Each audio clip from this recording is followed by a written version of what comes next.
my brother in Christ, do you remember the second episode that we ever did together?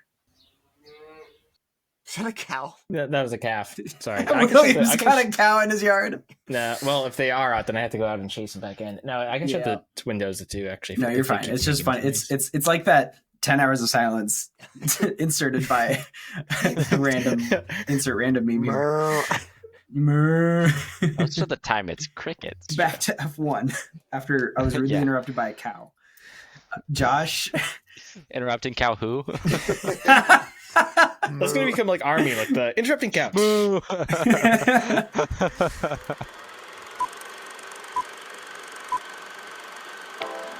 You need carbs! May thy knife chip and shatter. There is beauty in imperfections. You're great. I am. And if you feel it, are you watching closely?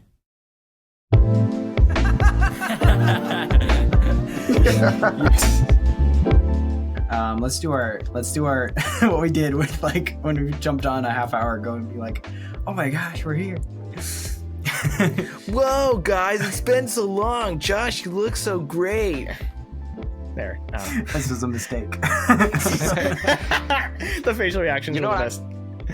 I'm kind of excited about this actually because I've got confidence that this podcast is going to do great, at some point in life. At some point. Because, like, even if we stop it for a little while and then we come back and we just do, like, a Nolan Bros episode for the fun of it, Mm-hmm. I'm excited to see the first episode versus, like, some of the later episodes, I mean, because I bet we look so different already. It started off with just Josh, Will, and I after movie night. I mean, I had the idea way beforehand, but Zach joined when we did Batman or The Dark Knight Returns or The Dark Knight Rises. Sorry, you officially joined the Nolan Bros on The Dark Knight Rises. Oh, episode. for the Nolan Bros, for the Dark Knight trilogy. Yeah. Yep. Oh yeah, I think your first episode was Free Guy or something. Yeah. But I would love to keep doing this consistently. If it doesn't work out, to do it consistently, it's still here for us to come back to. And the one episode that is guaranteed for 2027 is Isaac wanting to talk about Aragon, the dragon story that apparently had a bad movie adaptation, and he's really passionate about it and wants to do it when it comes out as a TV show in 2 years. So that'll definitely be one that comes back in the future, regardless of if we're doing it or not. But we're back.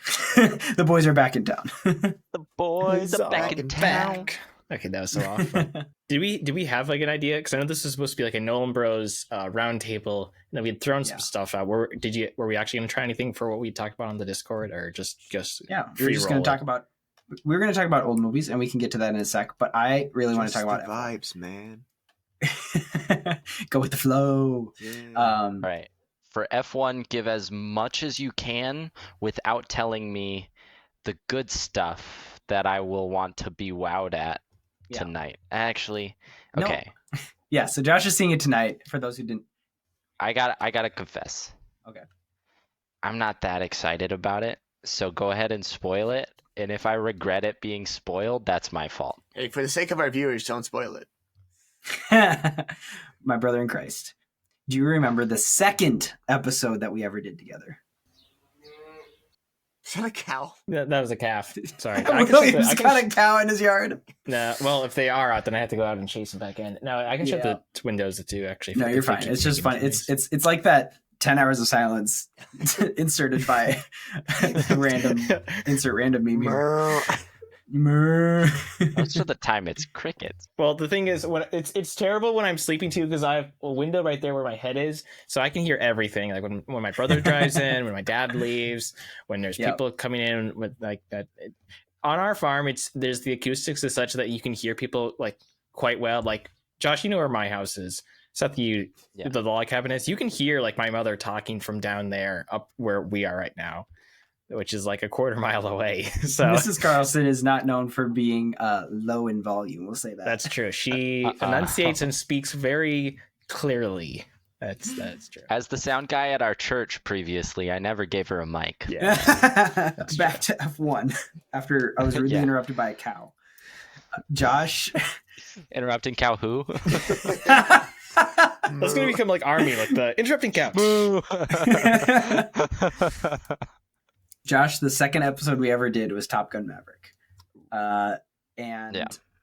Joseph Kaczynski, who directed Top Gun Maverick, directs F1. It is like this with how much, like, you don't know about flying in a jet like Maverick does, but you're brought into what you need to know in a natural way so that you understand the stakes.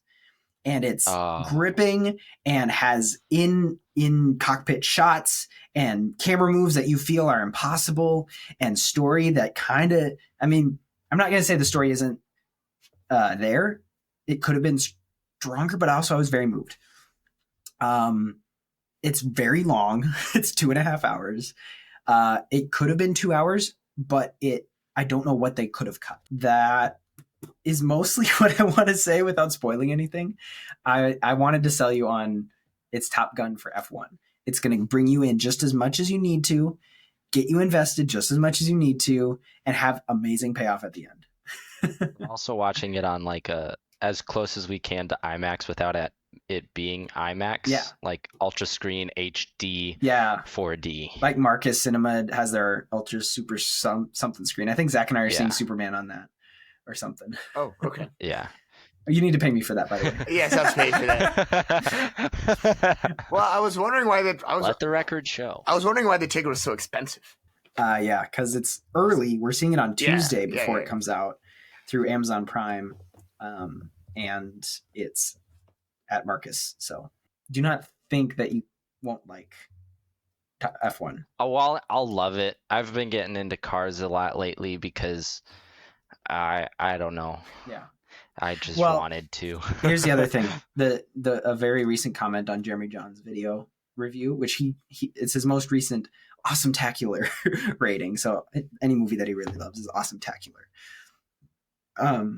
Somebody said, the less you know about F1, the more you're going to like this movie. And I talked to a friend of mine who watches F1 regularly. And I said, how'd you like the F1 movie? He's like, it was all right. And I was like, all right. And he's like, well, it's not very true to F1. And I'm like, okay, I get that. I'm sure that plenty of people who are in Maverick's position in Top Gun Maverick would say, yeah, there's some discrepancies. Like, I don't think it was more of an original Top Gun reference, but he says switching to guns from missiles to guns or something. There's not an actual option for that in the jet. They didn't do their research way back in whatever it was, the 80s.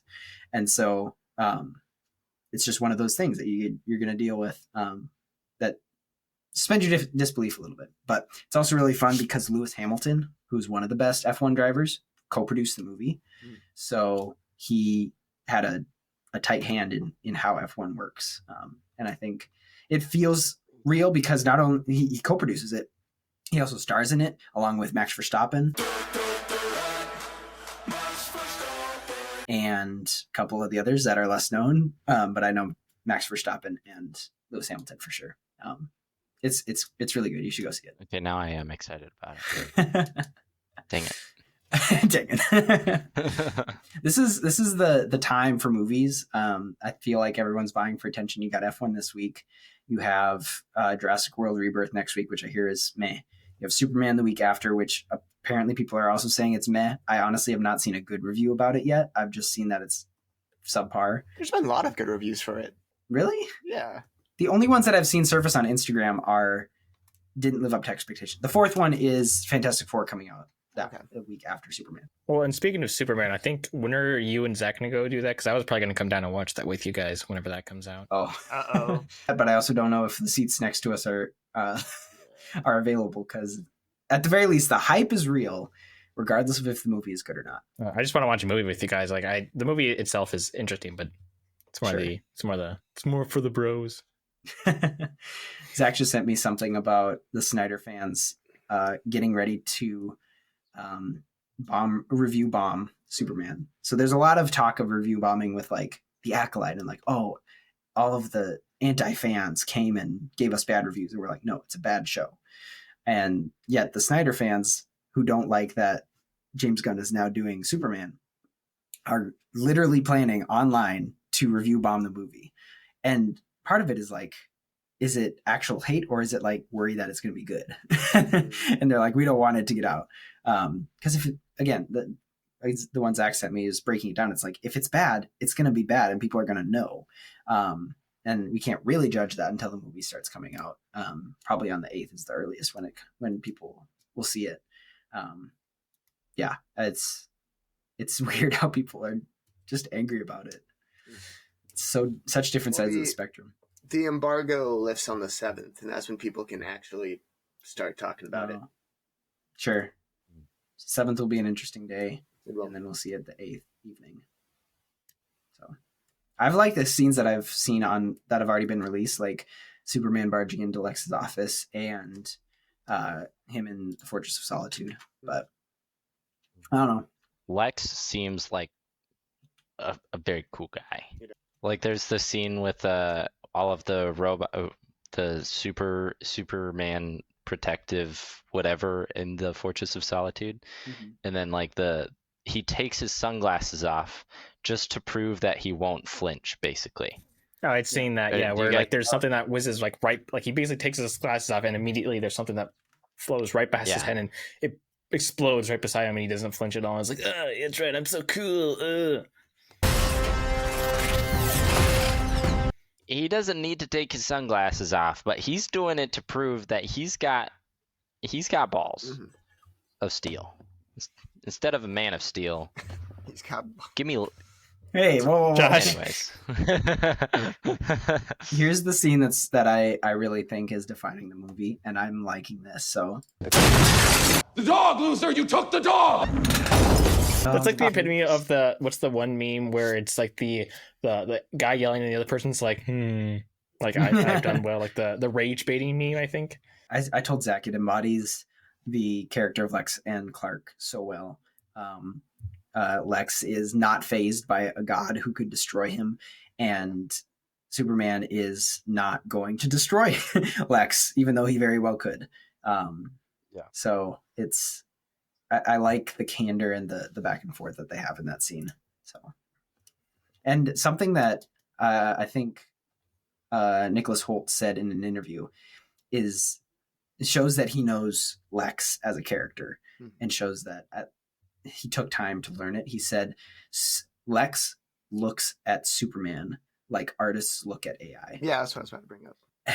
That's as an artist, I understand. Like, yes, I use AI, but I understand how unwarranted stealing of sources, stealing of visual, to generate images is wrong and probably taking away someone's job, but it's still, it's the idea of seeming fake when everybody loves it. And part of it is the popularity of it that makes it seem wrong. And that's why Lex is like, everybody loves him, or whatever his line is. Zach, do you have thoughts?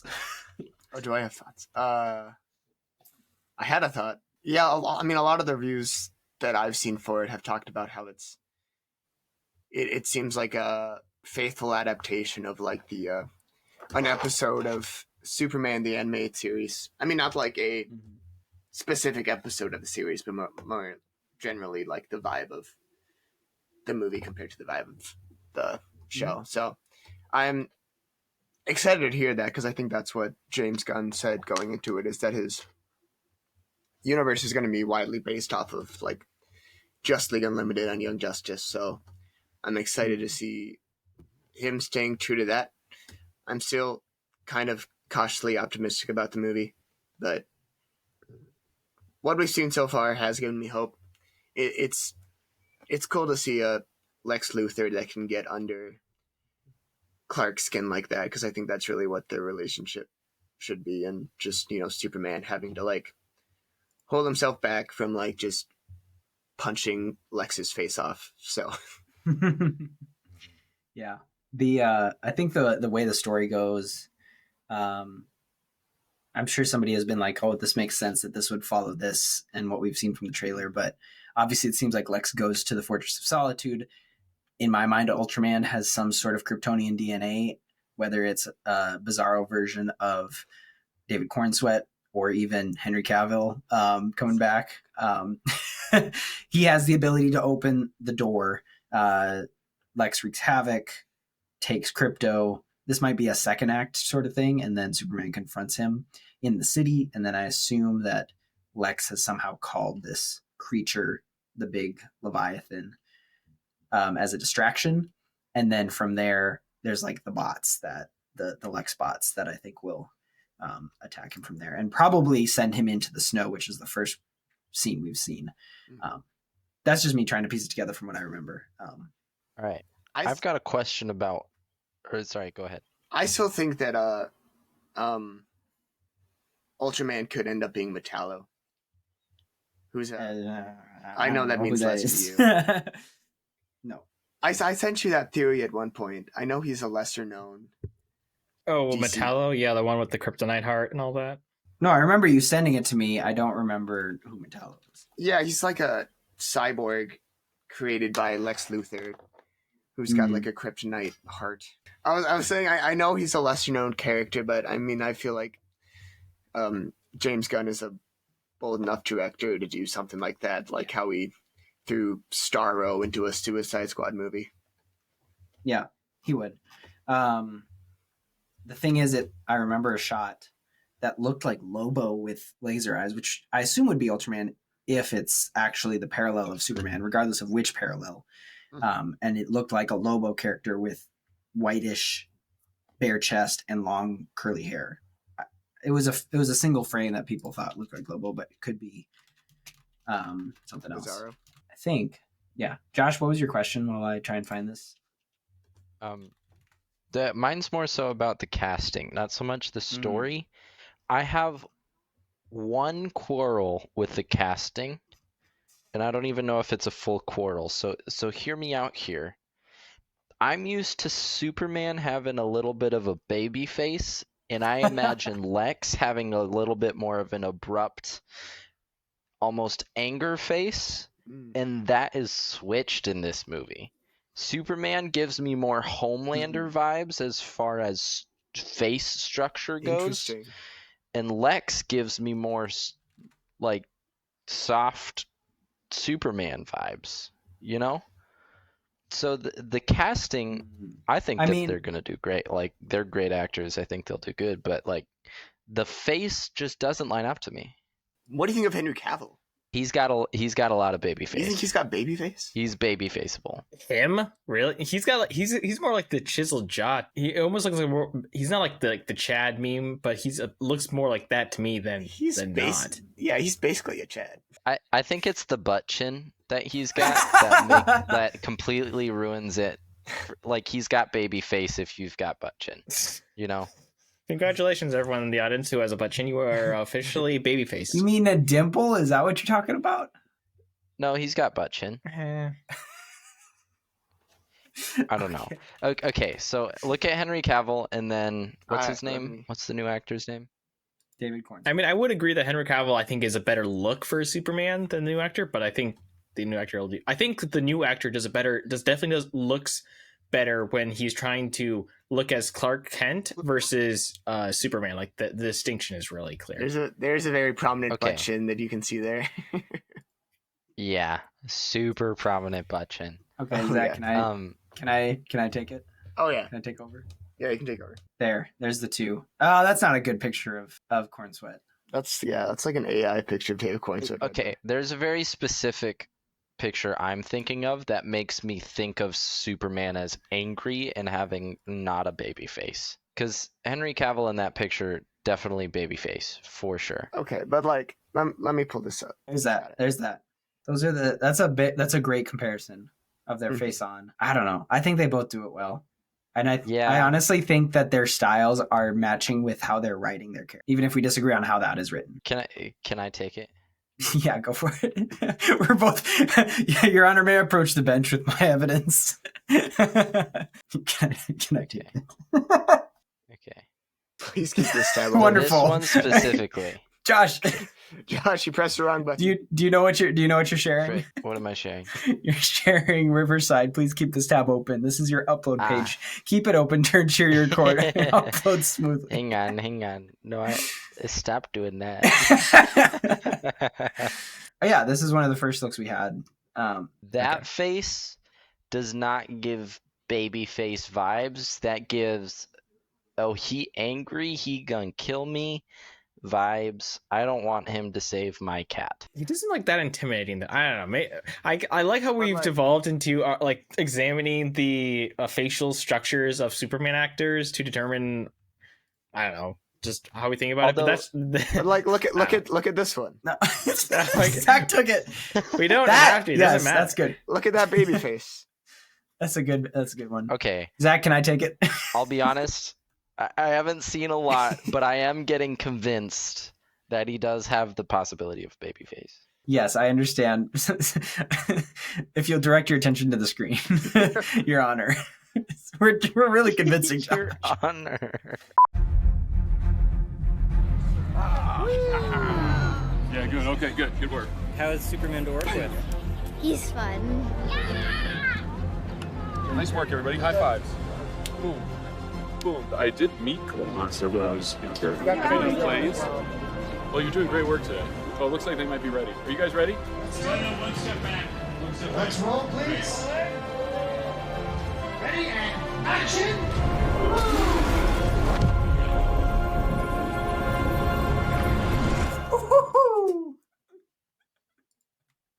Chills. Absolute cinema. Josh knows. He's convinced. All right. Josh is buying his ticket right now. Okay. I definitely understand that was an on-set video. I already had a crush on Henry Cavil. I don't need another guy on my roster. Just kidding, guys.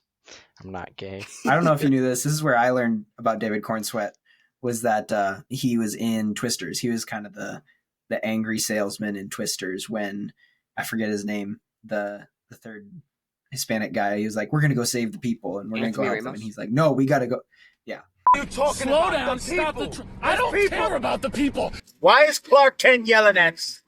He learned that he got the part of Superman while on the set of Twisters, and so they were all joking like, why is Superman yelling at me or something. But if you remember that guy, you'll see Cornsweet's ability. His on set presence feels very fun. Doesn't mean that's exactly his character, but I think that 30-second clip did wonders for showing his reaction to kids on set. I think they're all actors for the movie, especially the one little girl, that then they're like, all right, ready, set. And then they showed the clip of, grabbing, protecting her head and all that. So I'm glad we've convinced Josh. There is a lot going on in the Superman movie, which does have me a little There's worried. A lot going on. Yeah.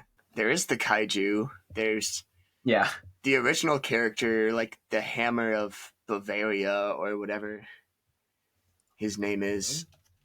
That's the big guy with the helmet who also can shoot lasers from his face. Oh, I thought that was Lex's bot or Lex's suit or something. No. I know who you're talking about now, but mechanized terrorist because the Bavaria was the fictional country that was under attack and probably the one that Superman was like, I was trying to help people. And they were like, you didn't get the president's permission. That's also the one that's mentioned in Creature Commandos, the country. That would make sense. DC and Marvel are kind of notorious for just creating that one stereotypical country in the area that exists. Mm-hmm. So, because you got to have it without actually using real countries, Yeah. Zach, this is what I was talking about people. Yeah, I've seen this before, yeah. This is in the trailer, but I don't know if there's any legitimacy to it. I don't know if Lobo has that power. Lobo does not have that power. Okay, so we can kind of assume it's Ultraman only because it's a character we haven't seen before. But also it's kind of bulkier than Ultraman is, at least with his outfit on. Maybe a little bit. Know. Yeah. What I was about to say though, no, there's the Kaiju, Hammer of Bavaria, there's Lex, there's the Justice Gang and them being sponsored by Maxwell Lord. There's Justice Society. No, they're not the Justice Society. Or are you talking about they're special? They're a special group that is for the I think is for the movie. Is this supposed to be like the Mirrorverse versions? Because that's where Ultraman is from. He's from No, like no, the no, no, Mirrorverse. no. This is there's just 3 heroes labeled as the Justice Gang. It's Guy Gardner, Hawk Girl, and Mr. Terrific. I like how they use the gang, even though that's typically associated with, criminals. And again, Isabel Merced is in everything. She's trying to get. I mean, she's a good actress, but she's also in everything.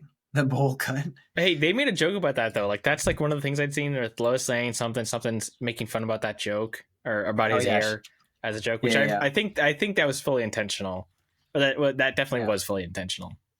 I just feel bad for the actor because he's having to walk around with that thing even offset. No, it's a wig.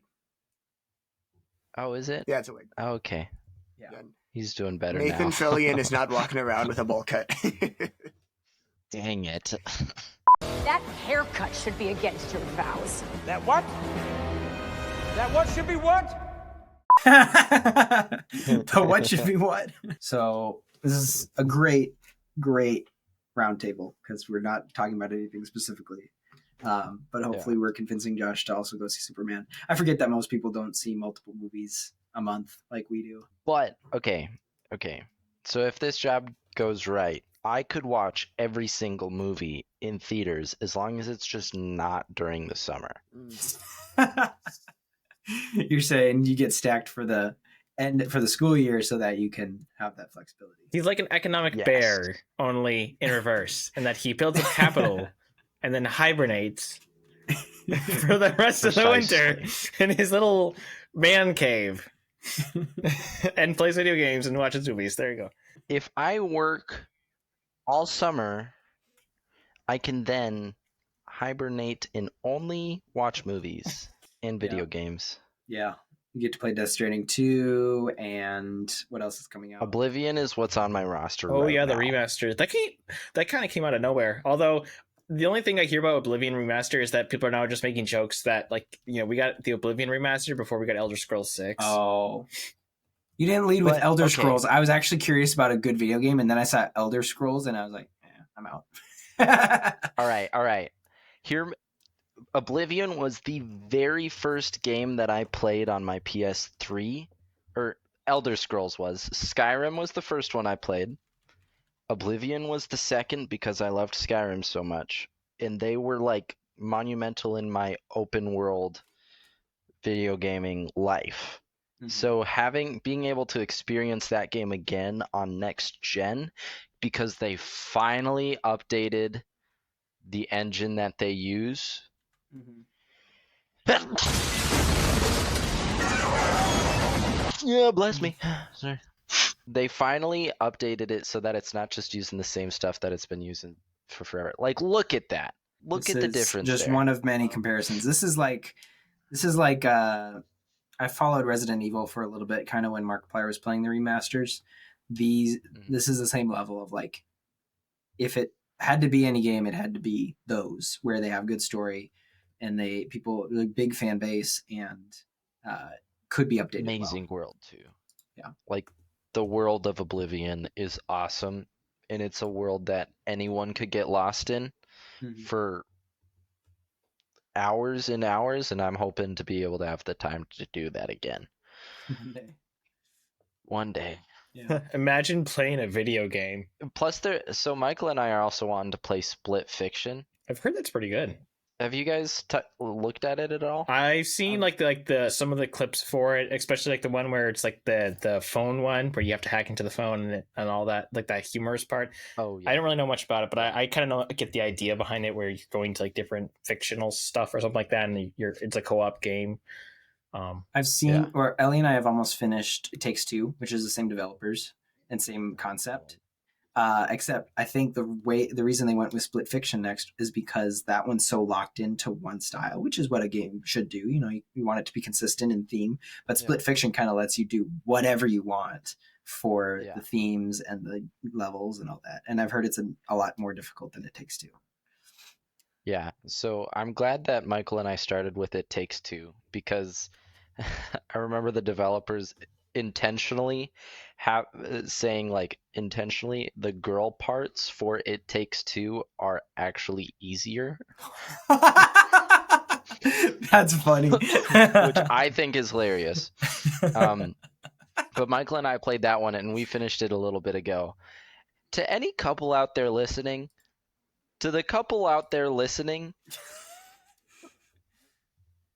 play It Takes Two together because it is so wholesome and it is healing for your bones. Except for the elephant.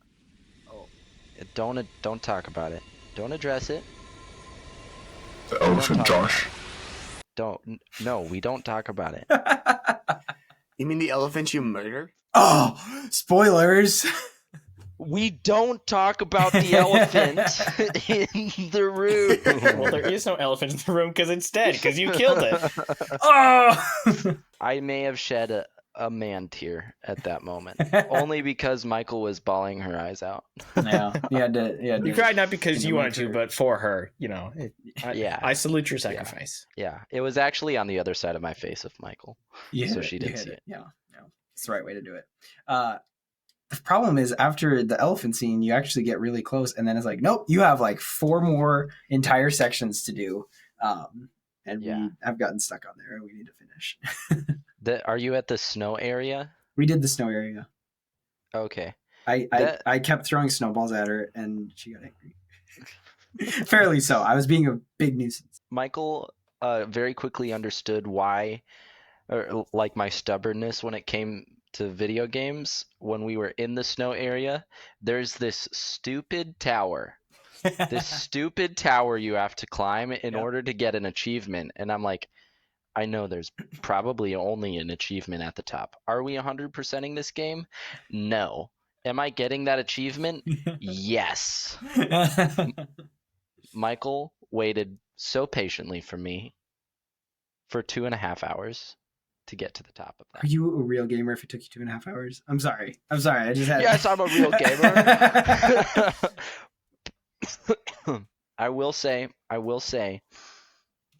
Also, sorry, my camera is so shaky. It's on my lap. I'm not in a great setup right now. But anyways. Hey, you're under a blanket. That's what counts. Yes. I will say the controls for It Takes Two, great. They work wonderfully. But my controller needs updating, people.